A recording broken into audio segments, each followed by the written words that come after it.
Oli mulungi omulabi wange owa program Bible egamba ki? Webale kwekuumira ku mukutu gwaffe ogwa 3ABN ogujjiddeko ebyokuyiga ebyenjawulo, ebyobulamu, ebyokukkiriza n'ebyokwekulakulanya ng'abaana b'abantu ku buvunaanyizibwa bwatuweebwa Mukama waffe okubeera ku nsi kuno n'okubutuukiriza okusobola okwerabirira n'okulabirira abantu bannaffe wamu n'okukulaakulanya Obwakabaka bwe yatukwasa nga tugamba nti mugende mugirye, mugikulaakulanye, mugikuume ate mulabe nga mugirya.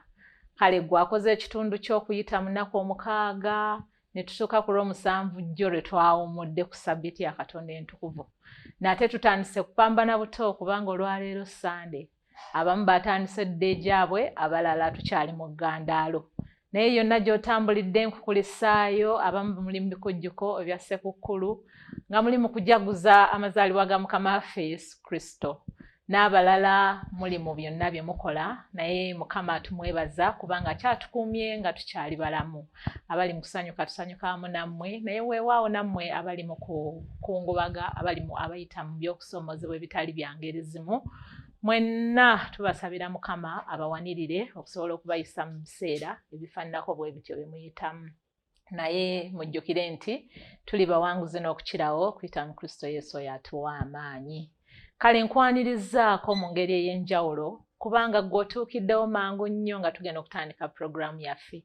Akyali ewala sambyasambyako olabe ng'otuuka tusobole okutambula wamu, tuyigire wamu olw'okuzimba obulamu bwaffe obw'okukkiriza.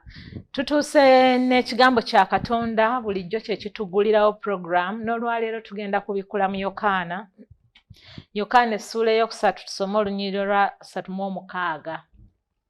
Lugamba nti akkiriza omwana alina obulamu obutaggwaawo, naye atakkiriza mwana taliraba bulamu, naye obusungu bwa Katonda bubeere ku ye. Ekigambo ekyo kirimu essuubi awamu n'okunakuwala kubanga agambye nti akkiriza omwana alina obulamu obutaggwaawo. Oyo ayagala ekigambo kya Katonda yasisinkana omwana. Bw'oba tolya kigambo kya Katonda tolina bw'ogenda kusisinkana mwana kubanga tuyita mu kigambo kyo kino ne mu puroguramu efaananako bw'etyo eno Bayibuli egamba ki? Yetuyamba okutubikkulira ebyama ebiri mu kigambo kya Katonda ebyo obaolyawo bye tutasobola kwennyonnyola bulungi ne tubitegeera. Naye okuyita mu kulungamizibwa kw'Omwoyo Omutukuvu mu kigambo kye tubeerawo ne tukiyiga ate naye n'atubikkulira ebyama ebyo. Era okuyita mu kyo mwe tusinkanira omwana oyo yatusuubiza okutuwa obulamu obutaggwaawo, naye agambye oyo atamukkiriza oyo aliko obusungu bwa Katonda. Kyenva nkusaba mukwano gwange nga nkwegayirira nti weeyambise puroguramu eno Bayibuli egamba kyekuyambe okutegeera Bayibuli ate era n'okutegeera Kristo. Gwe wakkiriza oba olyawo gw'otonnaba kukkiriza bulungi ng'okyalina ebibuuzo bye weebuuza, naye Mukama akukwateko nga kulembera ng'oyiga sobola okulaba nti owangulira wamu n'abakkiriza ba Katonda bateekateeka okulaba nti batuuka mu bulamu obutaggwaawo. Kale nkikwagaliza nga nange bwe nneesabira nti Mukama atuwanguze tusobole okuyiga ekigambo kye ekitulaga ettaala okututuusa mu bwakabaka bwe obutaggwaawo. Maureen Namutebi nze ntuddewo mu studio nga bulijjo okutuusaako puroguramu eno, naye era sigituulamu nzekka, mbeerawo n'omuddu wa Katonda Mukama gwatusindikira okutuyigiriza ekigambo kya Katonda. N'olwaleero omusumba waffe yatuuse dda, gwe mumanyi nti mumumanyi bulungi nnyo abazze nga mutambula naffe okuyita mu puroguramu eno. Naye nga sinnamukwanjulira kansooke nkukulisa okuyita mu mwaka omulamba. Omwaka omulamba Mukama atusaasidde ne tuguyitamu ne tutuuka ne wano we tutuuse. Naye nga tuggalawo omwaka guno Mukama yeerobozza atuweereza omuddu we omusumba Yobu Kimbugwe ajje atuulewo okulaba nga tuggalawo omwaka gwaffe guno 2024. Musumba taata tusanyusa okukulaba. Ennyabo nange nsanyuse Basanga. Weebale okutuuka musumba. Amiina nnyabo. Ensebo. Kama yeebale. Amiina. Ate musumba katutwale n'omukisa guno okuyozaayoza okubeera nti wavuddeyo ku lusozi Kireka bw'amaliriza okuba ebirayiro eby'okufumbiriganwa ne Kristo Yesu. Weewaawo. Ensebo. Kama waffe yeebazibwe. Amiina. Awamu ne famiro tugyebalizaako mwenna Mukama abatuweera omukisa ate muvunaanyizibwa buno bwe mugenda okweyongera okutambuliramu. Amiina nnyabo. Ensebo. ye tulamusize ku mulabi waffe. Omulabi njagala okumulamusaako. Twebaza Katonda olwa mukwano gwange alaba programu eno.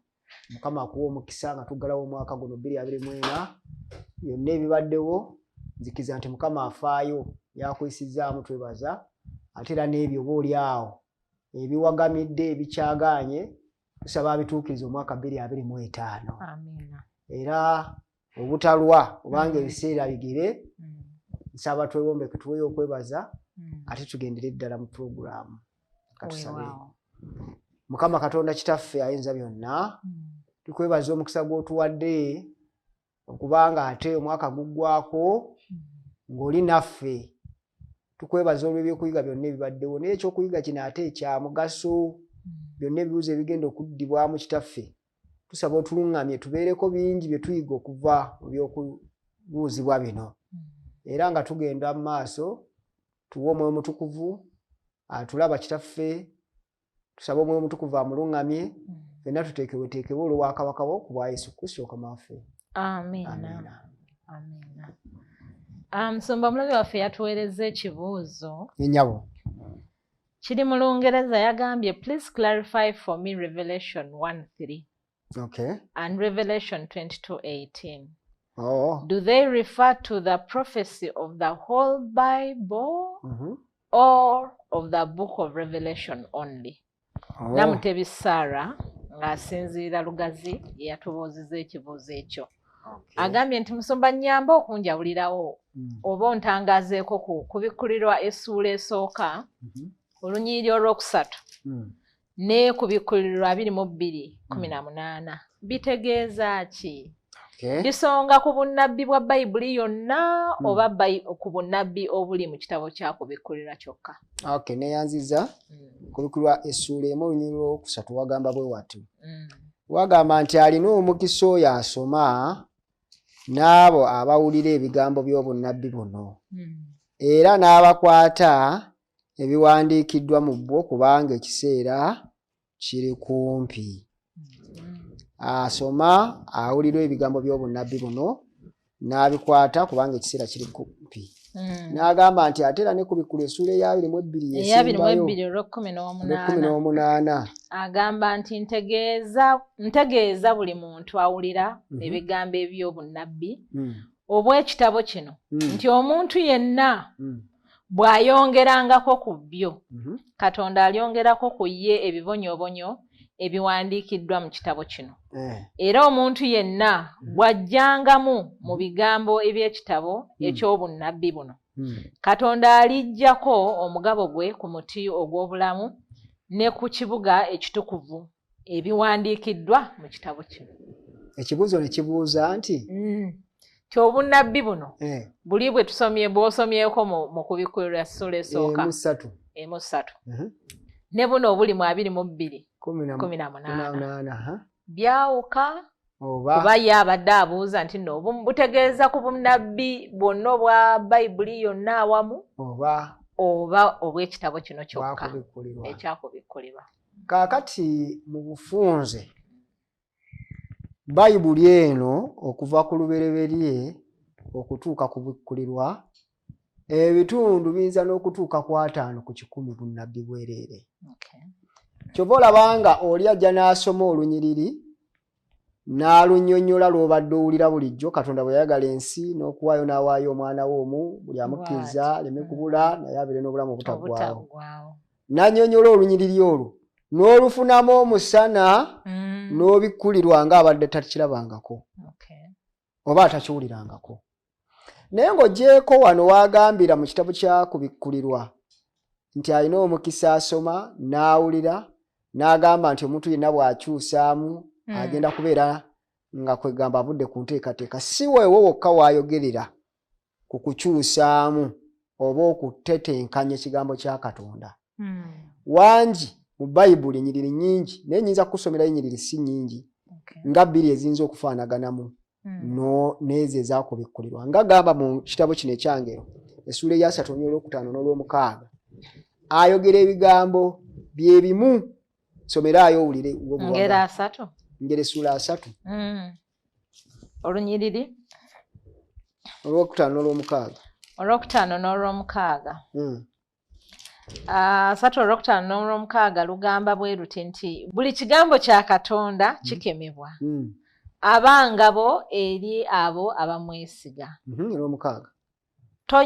Toyongeranga ku bigambo bye aleme okukunenyanga naawe n'olabika ng'omulimba. Ekigambo kya Katonda kyakemebwa kwegamba abakitunuulidde bangi abakigezezzaako okukiwewa bayitirivu naye agambye nti kinywerera. Naye waliwo n'ekirala toyongerako ku bibye tokendeezaako kubanga kyo kimala tebakyongerako tekikyukakyuka. Kati bw'owulira olunyiriri luno ejyaddusanga nga lwe lumu n'ekigambo kye lugambye nti toyongerako tokendeezaako mu kubikulirwa. Kubikulirwa yagambye nno nti n'omugabo gwo gujja kubanga tofuuka mugezi kusinga Katonda. Omanyi mu nsi tulina abantu abalina amagezi. Saagala kukozesa kigambo nti lugezigezi kubanga era omuntu omugezigezi yavaamu ndowooza kirabika asukka waino okukoma. Tobeera mugezigezi kubeera nga oyinza okuwabula Katonda kubanga gw'oli muntu ye Katonda. Katonda ye omniscient. Kigambo omniscient kigenda wala abamu bakiyita omniscience. Kitegeeza nti amanyi byonna by'otamanyi. Bino bagamba DNA ekugenda ewala obutafaali obuzimba omuntu buli kamu akamanyi. Amanyi abantu bonna n'obutafaali bwe bwonna obwali buzimbiddwamu abantu abumanyi n'ennamba yaabo n'abantu kwegamba ate si bantu bokka n'ebinyonyi n'ebiwuka n'amazzi buli kimu kati muli munene nnyo. Kyagambye toyongerako kubanga ojja kuwaba owabye abalala nawe ozikirire. Naye ng'ogyeko awo mu ngero ayogera ate ne mu kirabo ky'amateeka olwokubiri essuula 4 olwokubiri ate waagambira ddala togezangako. Ky'amateeka olwokubiri essuula 4 olunya olwokubiri 4 olwokubiri agambye bw'ati. Agamba atya nnyago? Temwongeranga ku kigambo kye mbalagira otyo so temukisalangako mukwatenga ebigambo bya Mukama Katonda wammwe bye mbalagira. Yes, temwongeranga ku kigambo kye mbalagira so temukisalangako mukwatenga ebiragiro bya Mukama Katonda wammwe bye mbalagira. Kakati olwokuba Katonda mumanyi kubanga ate ye avudde mu butaggwaawo. Banaye waliwo ekintu ky'otunuulira ky'olowooza ng'omuntu n'ogwa bugwiddala oba n'owunga. Abaddewo for eternity. Bw'ogenda eno gy'ava abaddewo for eternity. Buli kintu kyonna yakitandika. Buli kintu kyonna nga n'ebitonde byonna nga ne Lucifer atutawaanya kaakati ayitibwa Sitaani nga tannaba kubeerawo nga ye yaliwo mu butaggwaawo. Kati ono ajja ku scene just ku stage for just a time. Era ekiseera kigera kutuuka aveewo. Naye ate eno ne gy'agenda ffe tulina we tutandikira wagamba nti nze bwe munneeyungako ne munzikiriza ngenda batwalira ddala mu butaggwaawo nga temukoma. Kati bw'agamba nti kye mbagamba amazima toyongerako kubanga nze entandikwa yabyo kyayitibwa kyagamba nti I'm the Alpha, I'm the beginning, I'm the first. Tewali mulala, nze byonna.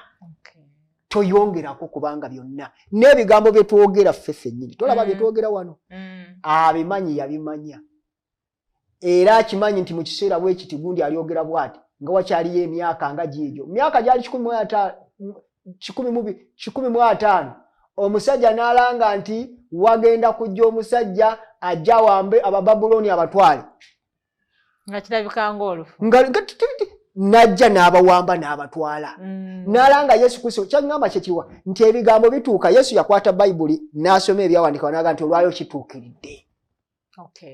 Naye nga kyayogerwa dda kati buli kiseera ekiriwo buli ekinaabeerawo Katonda tekimuggyako ne kimugwako bugwe kyabagamba nti kyeŋŋamba toyongerako so tokola ki tokendezaako. Engeri Setaani gy'abalamu ebintu bye n'okutukyankalanya yabimanyi kyava ateekawo ekigambo tukisome tukikkirize. kyova olabanga ne kubikkulirwa anyweza bino ebiri mu ndagaano enkadde kati obunnabbi bwa bayibuli nti bwa kitabo kimu kyakubikkulirwa agamba kigambo kya Katonda nti tekikyukakyuka waliwo abakyepampaliseeko kino kyolaba ne bakyusa ne bakyogeza bye bitali baagala kyogere bye baagala okuwulira bawanda Katonda ebigambo mu kamwa ke ayogere nga bo bwe baagala tebaagala ayogere nga ye bw'ateekeddwa okukola ki kaakati kyali mu kutukema kyali mu kutukemekereza nti omulembe gye gunaagenda nga gweyongera abantu bagenda kufuuka bagezigezi bakyuse n'abalala batapuse bayibuli ne bagikyusa kyeyogera ne bakyusa ebintu naye onaabeera mu butaggwaawo eyaliwo emirembe n'emirembe gy'otayinza kufumitizaako abaddewo agamba toyongera atuwadde okulabula alabula kubanga akasajja ketumeggana nako kagezi ate tekakola kokka kakolera mu bantu abali emmere obadde okimanyi nti abantu abakyasinze okubuza abantu bannaddiini obadde okimanyi nti omuntu yenna bw'akwata ekigambo kya Katonda n'akibikkula bw'ati abantu bamukkiririzaamu nnyo era be bantu abakyasinze okulinda ensi eno n'okufera naddala nga beeraze nti gwe mulimu nanti kyekyo kati kyabagamba nti weegendereze kubanga bagenda kujja nga bongeddemu ebiki ebyabwe toyongerako lwaki bw'oyongerako ogenda kuva ku mulamwa akuwa ekyokulabirako Katonda ng'agamba Adamu ne Kaawa nti omuti ogwo temugulyangako Kaawa bwe yajja ng'agamba tetugulyangako yadde yatugaana n'ogukwatako kwegamba alina ekigambo ky'owulira olw'okuba nti nno okulya kibi nina okukwatako tetuteekeddwa gukwatako teyakyogera agenda okukyogera nga ye Setaani akozeseza omusota gweripye kuli kaga nti obwo bulimba bwennyini nze nzennyini nzuno ku muti sinnaba kufa kati ate ogoga nti n'okukwatako tusikwatako ayongeddeko Katonda by'ataakola ki togeza buli lw'ogenda n'oyongerako Katonda alina ensonga lwaki yakikomyawo buli lw'ogenda ne weeyongezaayo Setaani oba oli mu gaapuze ogenda kwogera byagenda okukwasaganya obeere nga tolina ansa then ekirala tosalako kuba buli lw'okisalako ogenda kuleeta ebizibu nabyo gamba bw'okyusaamu ne bwe banyukuta emu gamba ekigambo tottanga n'ojjako ekyo nte nokyogera noga nti kiba kifuuse ottanga toyendanga bw'ojjako tyesooka eba efuuse oyendanga tobbanga eba efuuse obbanga kati kyabagamba totoolako tojjaako toyongerako kubanga nze kyenjogedde tebamwongere waliwo abantu aboogera oluusi ne mbeera mu meeting ntuziza kyapu kiboodi oli n'agamba nti kanyongereko ku ekyo ky'agambye okitegedde kugamba kujooga bw'oleeta ebibyo oluusi n'akinaabula n'okinaabula n'ate n'akujja ku mulamwa oli n'aba ng'alinga alaga nti nno obwongo bwe bukomyawo ne tusobola okwongera ne tugaziyaamuko tunulamuko ne mweno ye singa akikoze bw'ati Katonda tebamwongerako therefore obunnabbi buno kituufu obuli mu kubikkulirwa naye kinene nnyo okusinga ku kitabo kya bayibuli ekyo ekiyitibwa kubikkulirwa wabula bayibuli yonna kati amaanyi gali mu kutegeera kituufu okole ekyo ekituufu otherwise bw'otakola bw'oti oyinza okwongerako bw'okusalako ennyama so kati Sarah ono tumugambe nti ebigambo byonna nga bwe biri mu kubikkulirwa wano bigaziya kyekimu nga bigaziyiddwa mu bayibuli yonna eno Saara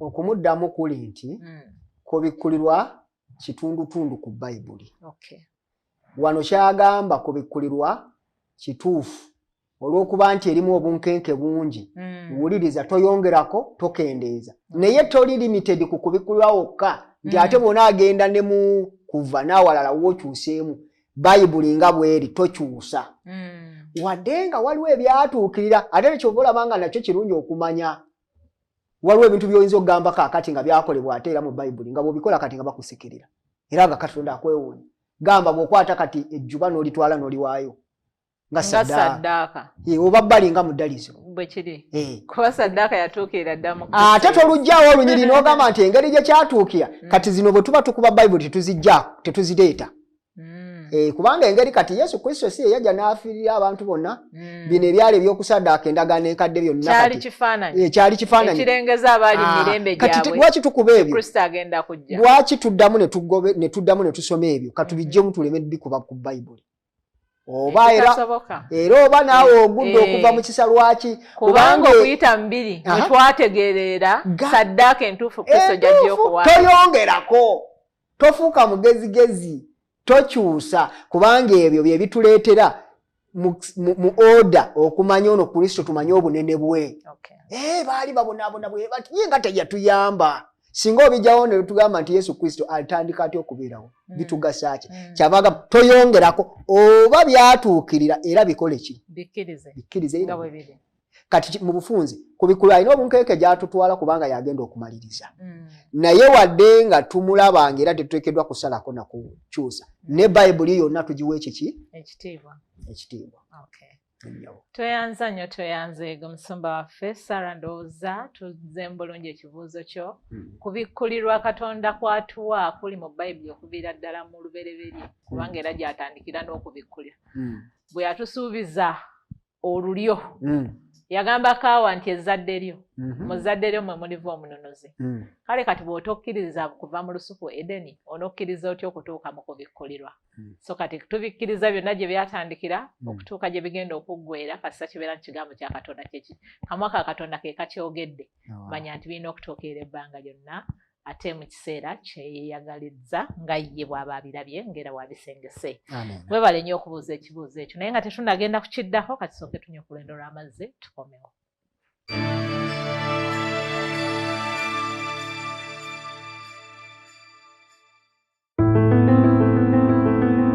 Katonda ayagala abantu be okusiima enteekateeka y'emmere mu ngeri etalwaza obulamu waffe.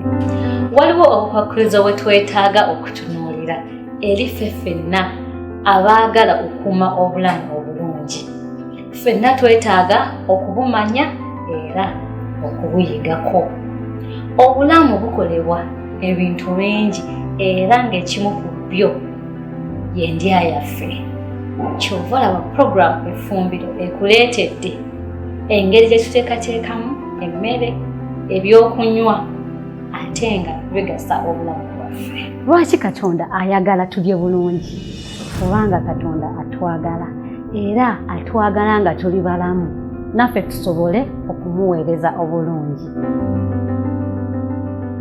Okimanyi nti abasiikapaanyono kutto abamu tebamuliwa bwetyo wamusiikisa ekituufu bw'omala omusiikisa olina muliwa ebyo bye bireeta kansa gasingira ddala kugalyama abantu amata ge bamanyi ag'ente naye ate go kuba ag'ente galina nabyo ebirisa byabo naye ate gajja ne kuba wandikiisa side effects n'ebirala bingi tobusubwa ku puroguramu Effumbiro nga tukuleetera abafumbi ab'enjawulo nga batulaga engeri gye tuyinza okuteekateekamu emmere yaffe buli lwa Sande essaawa 5 wano ku 3 ABN TV nange omwanjizi wo Nantume Nora.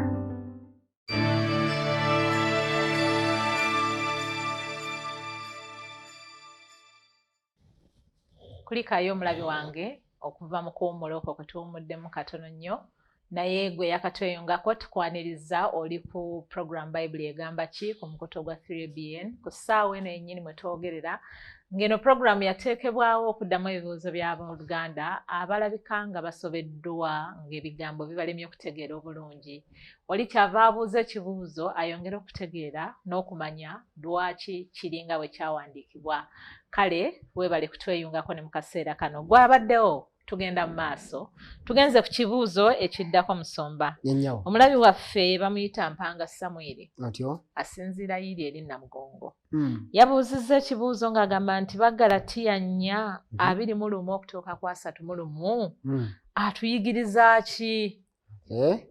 Baggalatiya ssuula ya 4. Wagamba watya? Abaggalatiya Abaggalatiya essuula ey'okuna olunyiriri agambye okuva ku 21 okutuuka ku 3:1. Otyo? Agamba bw'ati. agamba nti mumbuulire mmwe abaagala okufugibwa amateeka temuwulira mateeka atyo kubanga kyawandiikibwa nti Ibulayimu yalina abaana babiri omu wa muzaana omu wa ddembe naye ow'omuzaana yazaalibwa lwa mubiri naye ow'eddembe lwa kusuubiza ebyo bya lugero kubanga abakazi abo ze ndagaano bbiri emu eva ku lusozi Sinaayi ezaala olw'obuddu eyo ye Agali Agali oyo lwe lusozi Sinaayi oluli mu Buwalabu era yenkanankana ne Yerusaalemi ekyakaakano kubanga muddu wamu n'abaana be naye Yerusaalemi eky'omu ggulu ky'eky'eddembe ye nnyaffe kubanga kyawandiikibwa nti sanyuka omugumba atazaala baguka okwogerera waggulu atalumwa kubanga abaana b'oyo eyalekebwawo bangi okusinga ab'oyo alina omusajja naye ffe abooluganda tuli baana bakusuubiza nga Isaaka bwe yali naye nga mu biro biri eyazaalibwa olw'omubiri nga bwe yayigganya eyazaalibwa olw'omwoyo bwe kityo ne kaakano olwasatu naye ebyawandiikibwa byogera bitya nti goba omuzaana n'omwana we kubanga omwana w'omuzaana talisikira wamu n'omwana w'eddembe asatu mulumu kale abooluganda ffe tetuli ba muzaana naye bawa ddembe neyanziza nnyo teyanzeege nnyabo kaakati mukwano gwange tuyina siteegi ya mirundi esatu oba tulina background zisatu ezitutawaanya ku byawandiikibwa bino ayagala kumanya bitegeeza ki Pawulo bw'aba awandiika wano awandiikira abasajja Abayudaaya Abayudaaya abaali banywedde ekigambo kye bayita enkola ey'Ekiyudaaya mu nkola eyo nga mwe muli ebintu byonna ebiwandiikiddwa mu kitabo ky'Abaleevi baali bateekeddwanga okukola omuli okukwata amateeka agayitibwa amateeka ga Musa agali mu 6:13 omuli mu kunaaba ennyo okwetukuza omuli mu bulombolombo bwabaweebwa bajjajjaabwe abaali bawadde ne Musa kaakati background eyo musajja ono ayitibwa Pawulo mwayogerera ng'ayogera n'abasajja abamaze okukkiriza Kristo naye nga Bayudaaya naye nga bwe bamala okukkiriza Kristo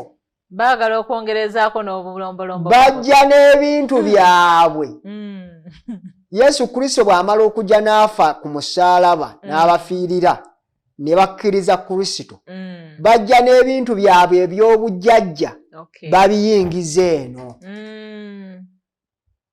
kaakati Yesu Kristo bw'abanga amaze okukkirizibwa n'ojja ne kafankunaaliwo Pawulo bw'akutunulyanga agamba nti sooka olindemukko ebintu ebyo bibadde birina kye bitegeeza naye naffe bwe tumala okukkiriza Kristo kati waliwo enzidda bbiri bwe tumala okukkiriza Yesu Kristo ate ebyo tubireka kubanga kati ffe tugendera mu kusuubira kati biri bibadde birala gamba Agali abadde muddu gamba omwana we gamba Yerusaalemi ekyawano gamba ebyo byonna bibadde mu kifaananyi naye nga birina kye bituteekerateekera nti Yesu Kristo bw'ajja tutandika new chapter kati bwe tufuuka ekitonde ekijja biri tubireke obulamu obw'obuddu n'obulamu obw'eddembe era kyava abuuza wano nti kaakati mmwe abagamba nti mugenda kubeera nga mujja n'ebyo amateeka mwagavaamu ng'alinga bw'okitunulya bw'oti era abamu balowooza Abadiventi nti tuli mu kiri Pawulo kyanenya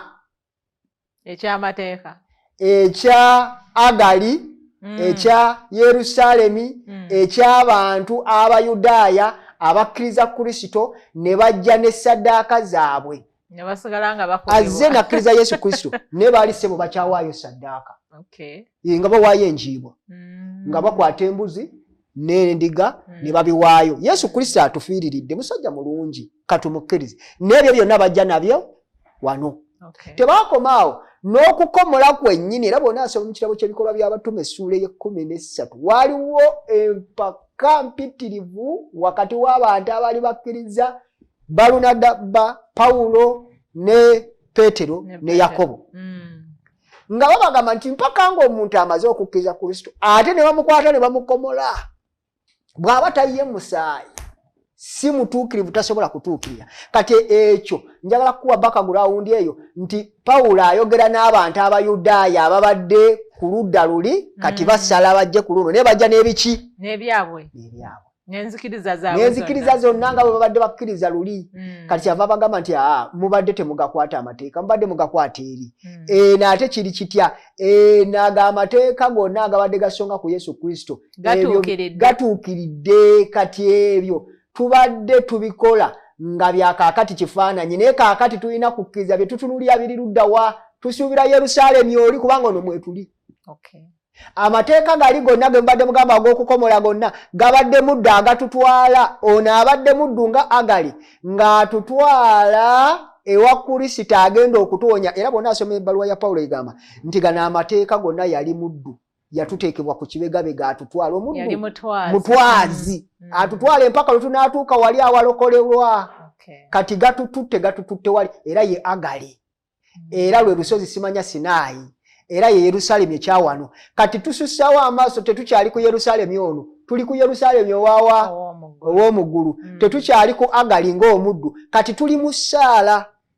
Saala ajja atya? Saala yabeerawo lwa kusuubira. Saala ajja atya? Yali mugumba era bwe yajja n'abanga omugumba n'azaala omwana naye abaana ba Saala ab'obugumba ne baala ne bafuuka Abayudaaya abayitirivu naffe tukyali bazzukulu be. Naye yakikola lwakukola ki? Lwakukkiriza na kusuubira. Kati ng'ali mutugamba nti ebyaffe tebikyali mu mateeka ku ssaddaaka kukola ki naye kukkiriza bukkiriza. Ezo platform bbiri zeetaaga okutegeerekeka. However ey'okusatu kwe kulowooza nti olw'okuba ate biri byakomererwa gamba okuwaayo ssaddaaka okukomola okwokya n'okwotereza obubaani nabirabo biba byakomeeyo. Kati ate tujja bwe tutyo ne tusigala nga Katonda kwegamba bye twagala bye tukola. Tuwadde eddembe okukola bye twagala nti omubiri gubeere nga gwekulumbaza kati kye gutugamba kye tukola. Era bwe tujja eno mu kusuubira ayina kyagamba nti kati ate nina standard ate y'amaanyi okusinga ne ku kiri yeeriwa. Nina amateeka ag'eddembe ge nabateerawo bano abalala bateekako 613 nga gana 10 gabalemeredde okutegeera. Ne balowooza nti bwe bayitira mu buno obulalalala baba batuukiriza gano. Kati abujjawo n'agamba gano nze mbawa amaanyi okugakuuma si gammwe. Kati n'agateeka olukaaga gaali maanyi gaabwe kufuba kwabwe nga bw'agambye eri nti oli omwana ow'omubiri nti naffe bino tubikolera mu mubiri okulaba nti tutuukiriza ate ebyomwoyo. Kati atuga nti kati njagala gajjako obwo bwonna obulombolombo gabeere nga gatengeredde gabeere nga gabalaga nti kino kye kituufu. Gwe bw'omala okulaba nga tosobola ogende ewooli akusobozesa togakwata kuba tojja kugasobola. Kwe kukkiriza kwatusaba. Beera n'okukkiriza nti amateeka weegali 10 gagamba gakugambe nti toyina kwenda ogambe nti okwenda nga kumpoomera naye nkole ntya obuke wa Yesu Kristo akuwa amaanyi agakuwanguza okwenda. So togamba nti amateeka gano nga bwe gaŋŋambye nti sendanga ate nze nga sisobola gavaagafirira ku musalaba. Kaakati amateeka gano gaŋŋamba nti nno tolimbanga ate nga obulimba bunnemeddeko ekitegeeza ge gano Yesu ge yakomerera gaavaawo. Kyakugamba nti bwe gaba gagaanye kubanga oli munafu togasobola nze nga sobola wabula gakulaze ekiki ekituufu. Kati ky'oba okola gende wa Kristo yawa amaanyi okusobola okugatambulizaamu. Kati ekyo nno kye kitawaanya abantu. Ye mutwazi. Ye mutwazi. Amateeka gano 10 ng'ogagyeko buli obuwakatirwa bwali bwongeddwako. Ndabirwame tulaga. Ndabirwame era ye mutwazi atutwala eri Kristo. Kristo n'akola. Agenda otuwa amaanyi agakyusa ffe okugatambuliramu. Era ekyo tukikola lwa kukkiriza. Okay. Nti Kristo alina amaanyi okutukyusa. Era mu ekyo ne tutandika okugonda. N'akola omulimu mufu. Ennyabo. Wow. Sumba tweyanziza nnyo mwami Mpanga ebigambo biwulidde. Ndooza oyina engeri gy'obitegedde kubanga atugambye nti nno abaana bano ababiri ng'era babaleese banne bannyaabwe. Abamu ba mubiri, abalala ba mwoyo. Agali ne mutabani we bajja lwa mubiri kubanga omuntu yali agezaako okuyamba Katonda. Okutuukiriza ekisuubizo kye. Naye Mukama n'agamba nedda si bwe ntyo bwe mbikola. Nina enteekateeka nga bwe birina okukola kubanga Mukama yabikola yabituukiriza ate mu biseera byabyo ebituufu. Kati kyava atugamba nti nno nga tuvudde eno ngaffe abaana abaatandikira mu mubiri. Ayagala kutujjayo atuyingize mu ndagaano ya Salaayi ne Isaaka. N'agamba nga Mukama olwatuukiriza tuyingira mu mubiri ogw'okukkiriza Katonda ye n'atuukiriza by'ayagala ate mu ffe. Kati zino endagaano 2 Musumba ozitwawulidde bulungi. Akantu ak'endagaano oyinza okukagaziyamu katono nnyo kubanga omuntu yandirowooza ate nti endagaano empya n'enkadde. Essebo kubanga kwogeddwako wano. Kaakati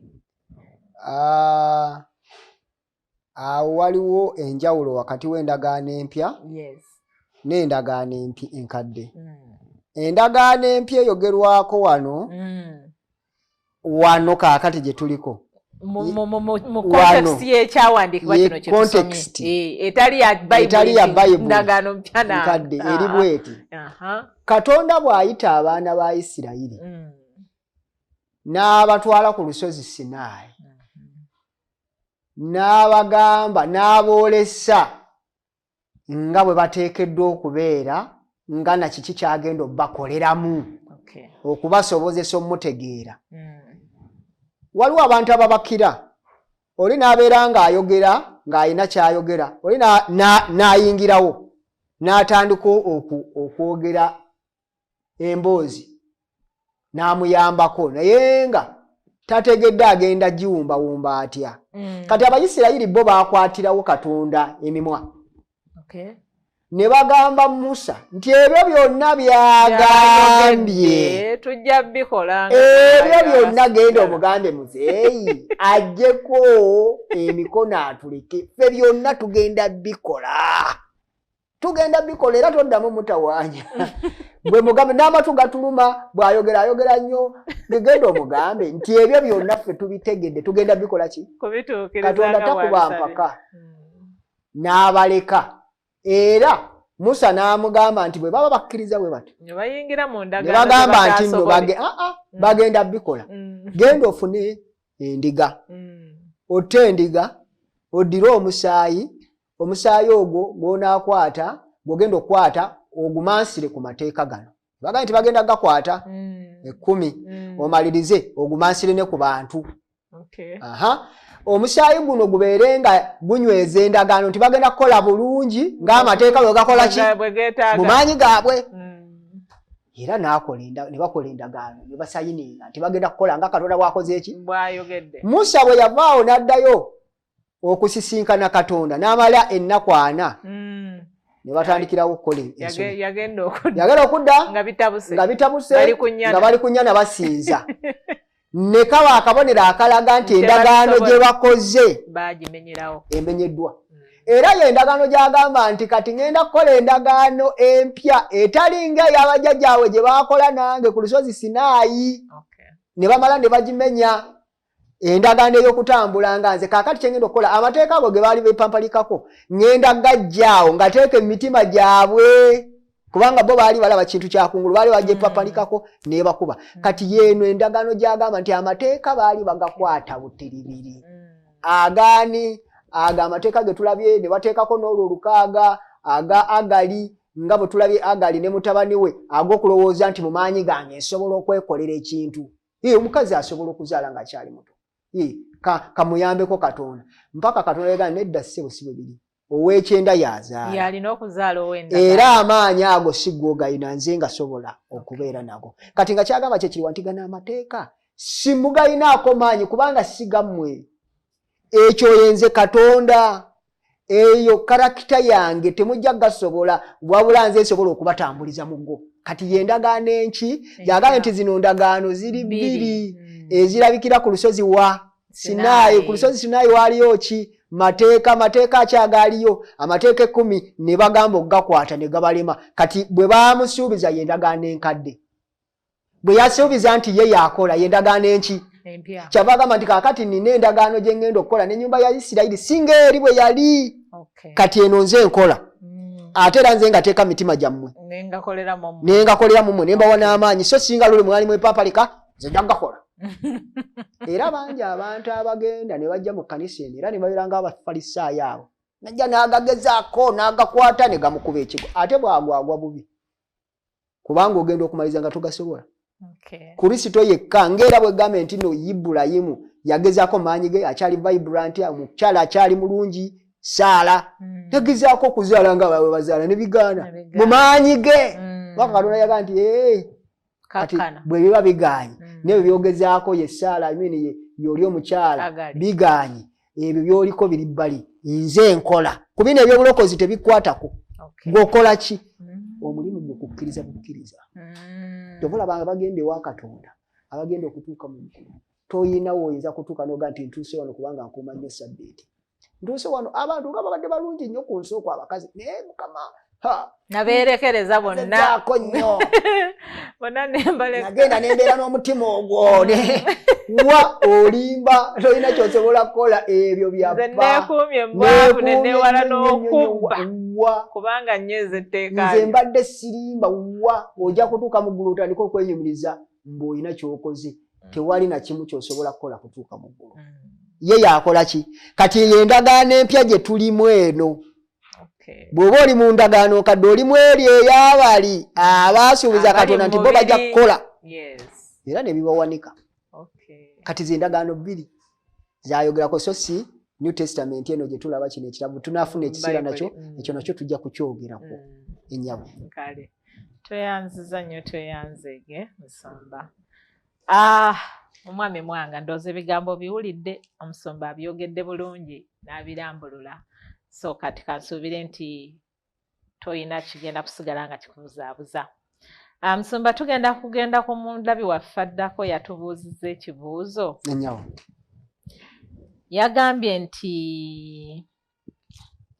yabuuzizza ekibuuzo nti ye David Were ekibuuzo kigamba nti mu kabonero ka mu logo yaffe Adventist logo mulimu omusaalaba bw'agutunulira agulaba guli inverted ndowooza oba kwe kulaba ng'ogwesulise bwe mba nkitapuse bulungi n'agamba lwaki omusaalaba gwa kabonero ako gulabika ng'ogwesulise then ekyokubiri n'agamba nti lwaki zino ennimi eziriko ez'essatu ez'omuliro eziraga obubaka bw'abamalayika abasatu lwaki nti bulabika nga abali 6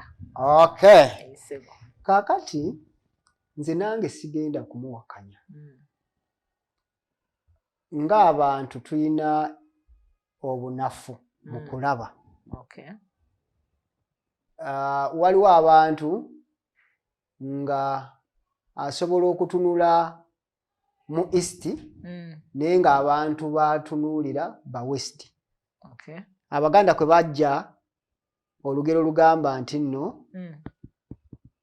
akusizza akasiiso owendali kassa omukukumi kassa omwekukumi owendali aba atunudde mu east nolowooza nti akusiriikiridde bw'ati takola kumba alaba ba west kati kisinziira Katonda bwe yatonda endabayo naye bw'ogamba nti omusaalaba ogulaba guli upside down wayinza okubeerawo abagukuba munnaayi mu organizations ez'enjawulo kubanga buli omu waddembe okukozesa omusaalaba naye nze institution gye ndimu Seventh Day Adventist Church eri organized omusaalaba ogwayo teguli upside down.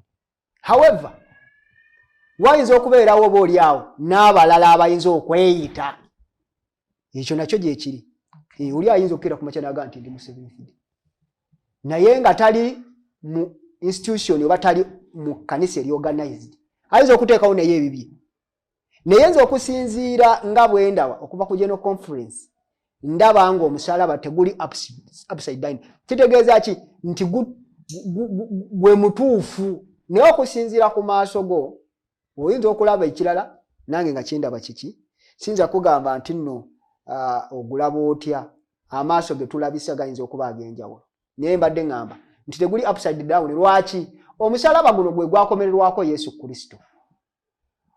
Bw'abanga yakomererwa, teyakomererwa nga yeesulise.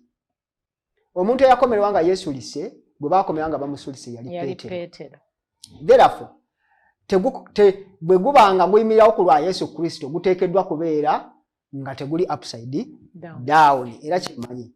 Ekyokubiri kyabuuzizza nti lwaki akabonero kano ak'abamalayika, ennimi ez'abamalayika abasatu eziyimirawo ku lw'abamalayika abasatu ate ziri mukaaga.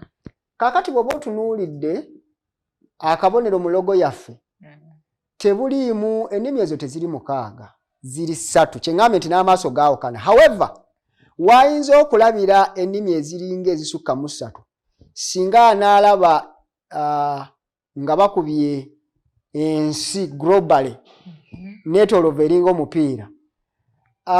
Oyinza okulaba ennimi nga ssatu zikutte ku ludda luno, tugeze olw'ebuvanjuba, nga n'essatu ziri ku ludda luno olw'ebugwanjuba. Kati nga kiraga ssaako nti zikola ki? Zeetooloola. Nga tegeeza nti ziri ssatu, naye akulaga nti nno luno olumu luli continuous lutambula, obubaka butambula nsi yonna. Bwetooloola. Kati kitegeeza nti bw'okalaba akabonero ali mu east era ne west ojja kalaba, ne north ojja kalaba, kaba keetooloola. Kati buli omu alaba kamu, naye abalaba obanga oli waggulu ng'olabira mu kitangaaza bw'oti, oba olaba obubonero buki? Kaba katambula mu ngeri ez'enjawulo. Kati kisinzira nakyo wa maaso ki g'okozesa n'entegeera. Waliwo kye bayita map reading. Waliwo kye bayita map reading. Nze nasoma geography ne nalaba ebizibu nga buli omu abeera n'interpretation ku map. Bwabadde busajja, nedda byabadde bitoogo, nedda gyabadde miti, nedda zabadde nsozi. Kati kisinziira ku ntegeera gy'otegeeramu map reading yo. Neze nkugambye nti bw'onaatunuulira ensi nga bwe yeetooloola, buno obubonero butegeeza kino. Lwaki kyenkugamba? Kubanga ekyo kibategeeza nti obubaka bwa nsi yonna, malayika ali mu nsi yonna yeetooloola. Naye sigamba nti kaakati bamalayika bali mukaaga be bakola obubaka obwo. Simanyi oba nakyo kitegeerekese. Ndowooza era kitegeerekese Musumba, tukoze bulungi kubanga bw'oba weetegereza bulungi logo eyo Musumba, ennimi zino katuyite ennimi ziri ssatu kubanga zimiirawo olw'abamalayika abasatu nga ekkanisa ya Adventist bwekkiriza obubaka obw'abamalayika abasatu buli mu kubikkulirwa. Bali basatu naye nga bw'oba otunuulidde logo erina n'engeri gyetandikira eno wansi ku musalaba bw'eti n'ejjanga eyambuka eti nezifulumiramu eno waggulu.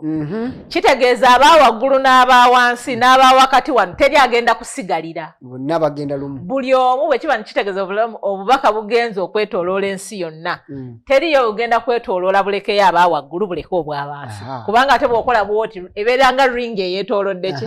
Naye buno bulaga nti bufubutuka bwe buti ne bwetooloola bwe buti ne bubbulukira eno. Ekitegeeza nti no kuva oba oli wansi oba oli waggulu oba oli mu bukiiko oba oli mabbali. Map reading. Naye ndowooza Musumba era otuyambi tukitegedde. Ffe ng'abakkiriza tumanyidde ddala nti omusaalaba oguli mu logo yaffe si nsonga eyinza okuba graphical error oba mu nkuba y'ekitabo oba mu nkuba ya baaji ku t-shirt ku byambalo ng'ebyo. Naye ng'ekkanisa Musumba njagala okinyweze nga biva mu bigambo nti ng'ekkanisa tukkiriza tutya era bamalayika bali bameka? Bamalayika bali basatu. Era akabonero ako kakiikiridde bamalayika abasatu. Tetulina bamalayika bana, tetulina bataano, tetulina bameka.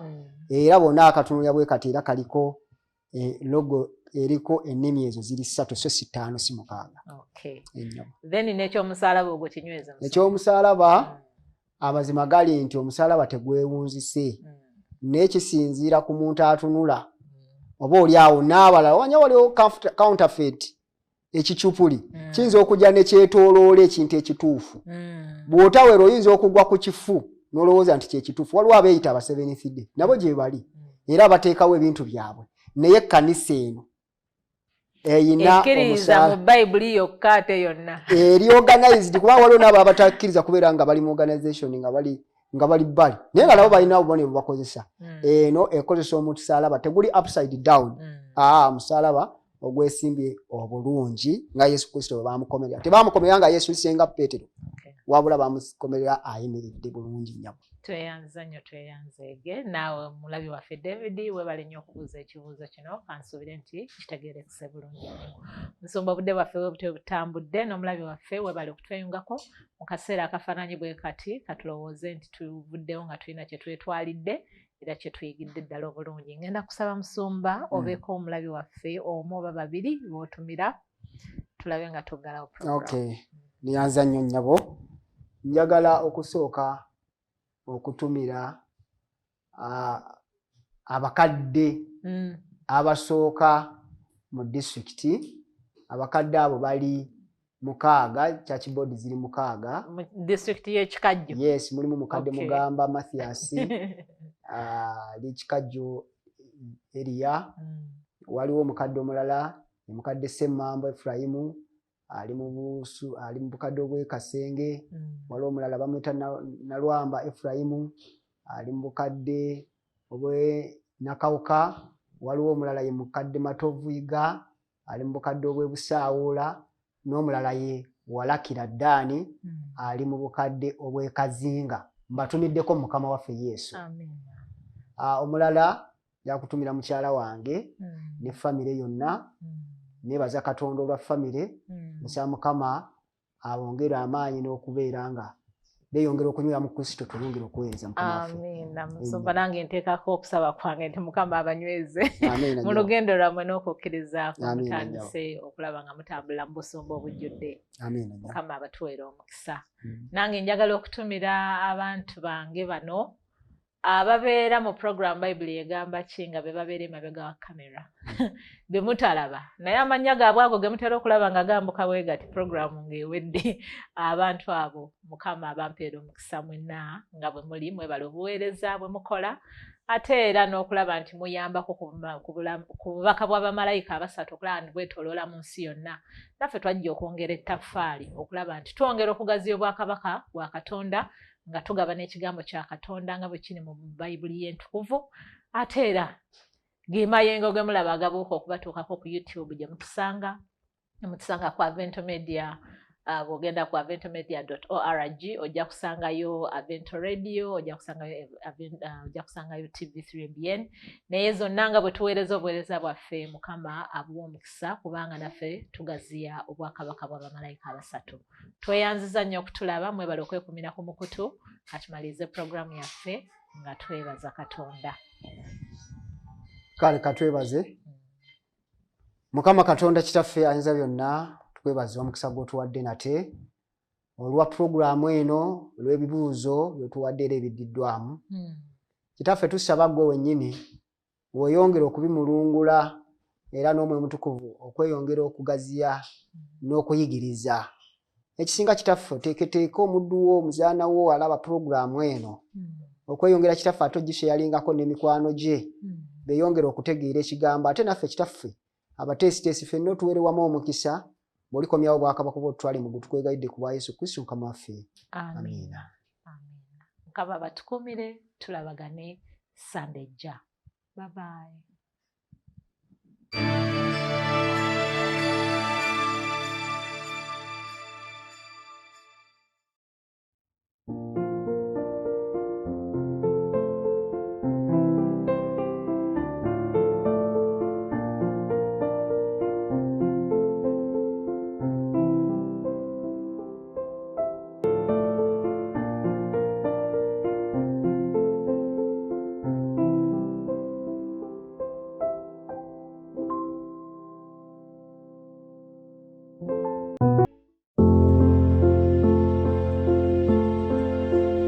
era oyo naawe abalala okubeera ababuulizi n'abalala abalunda n'abayigiriza olw'okutuukiriza abatukuvu olw'omulimu ogw'okuweereza olw'okuzimba omubiri gwa Kristo.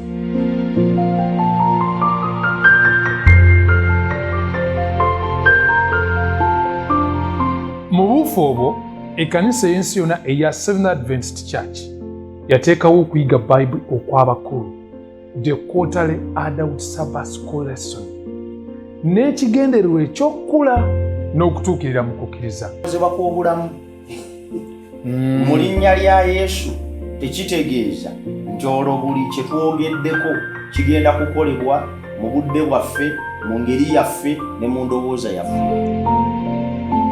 N'olwekyo lesson week eno ekuyigiriza enjiri ey'emirembe n'emirembe ey'obulokozi. Etteeka lya Katonda eritajjulukuka, ngamba amateeka 10. Okuviira ddala munda oli muntu mulungi n'ebikolwa ku muntu kabikola ki? Biba automatic. Biba automatic kubanga obikola mu kwagala, obikola mu kusanyuka, obikola mu mirembe. Yogera ku biseera eby'enkomerero okutuukirira mu mpisa ez'okutya Katonda. Naye ate nga n'omwoyo ansika nkole bwe nti. Yes. Kati nenseŋŋaana nga ndi awo wakati naye ng'ate amaanyi ag'omubiri mangi nnyo gampala awala okukola ekyo kubanga ekyo kyenjagala. Nga bwe twetegekera okujja kwa Yesu Kristo okusembedde. N'olwekyo we tuli weewali omugguukiriro ogwa boundary egenda okusunsula asala n'atakola ki. N'olwekyo we kubanga obadde weebasije ekiseera ozuukuke. Mu lesson week eno nkuleetera abasumba baffe ab'enjawulo, abakadde b'amakanisa, ababuulizi b'enjiri, gattako abavubuka envuumuulo. Lesson week eno Sabiri paka saa 3 ez'akawungeezi nga twaniza Sabiti ku 3ABN Uganda, Avento Productions ku YouTube, nange Yonasaani Matovu Munagomba.